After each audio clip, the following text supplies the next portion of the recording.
We are following immigration policy changes this week involving the U.S. border with Canada. The Biden administration now wants to expedite asylum processing due to an increase in unauthorized migrant crossings in the north.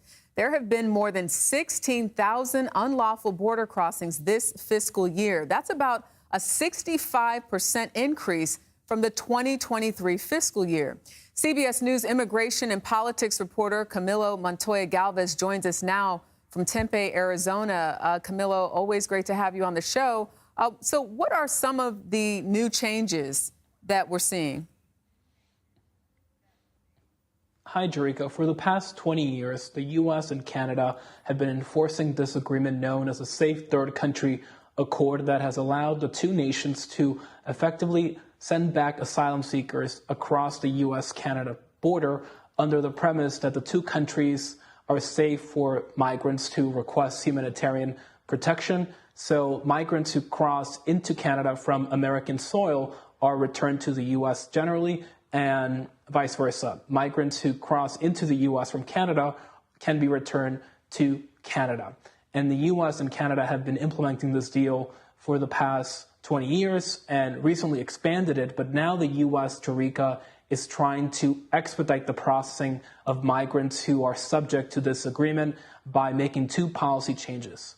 The Department of Homeland Security, we have learned, is now going to require migrants to have documents ready when asylum officers conduct screenings that determine whether they should be returned to Canada or whether they should be allowed to stay in the U.S. Previously, these migrants, Jerika, could request more time to gather documents. That will no longer be the case.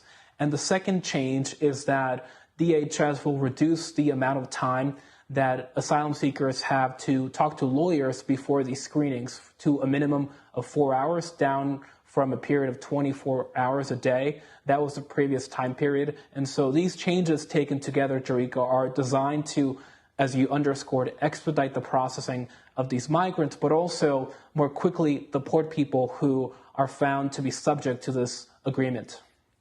How does the number of unlawful border crossings up north compare to what we're actually seeing at the southern border? Well, it's a critical question, Jerika, because these actions are directly tied to a sharp increase in unlawful crossings along the U.S.-Canada border.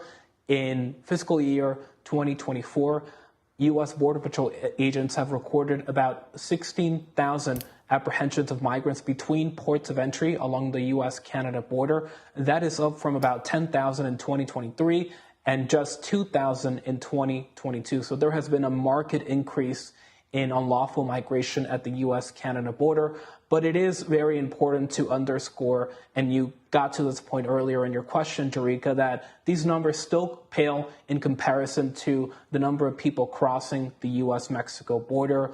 Border Patrol, for example, has recorded about 1.3 million migrant apprehensions so far along that border, which is obviously much higher than these numbers that we're discussing at the Canadian border. But the difference here is that these numbers at the Canadian border are still posing major challenges for U.S. officials because Border Patrol has fewer resources and personnel at the Canadian border than the counterparts at the southern border, and so it is much harder to respond to these influxes at the northern border. And so this is a major challenge operationally, legally, and on a humanitarian basis for Border Patrol, and this is why the Biden administration is saying, Jerika, that these actions are justified. And it sort of brings me to my next question in reference to why we're seeing sort of this spike, if you will, in unauthorized border encounters this year. At the Canadian-U.S. border, you mentioned that there just aren't as many agents. Obviously, these new requirements for the documents that have to be ready and reduce the amount of time people can spend with attorneys. But are there other reasons why we're seeing this uptick now? Well, migration, Jerika, is driven by very complex and incredibly vexing factors, what we call push and pull factors. The push factors being the conditions in home countries, like deteriorating political and economic conditions that push people to flee their homelands. That factor, is still there. We are seeing deteriorating conditions in countries like Venezuela, in countries in Latin America and across the world. But in terms of the pull factors, One of them could be that the asylum restriction that President Biden enacted in June only applies at the U.S.-Mexico border, not at the Canadian border. That may be playing a role.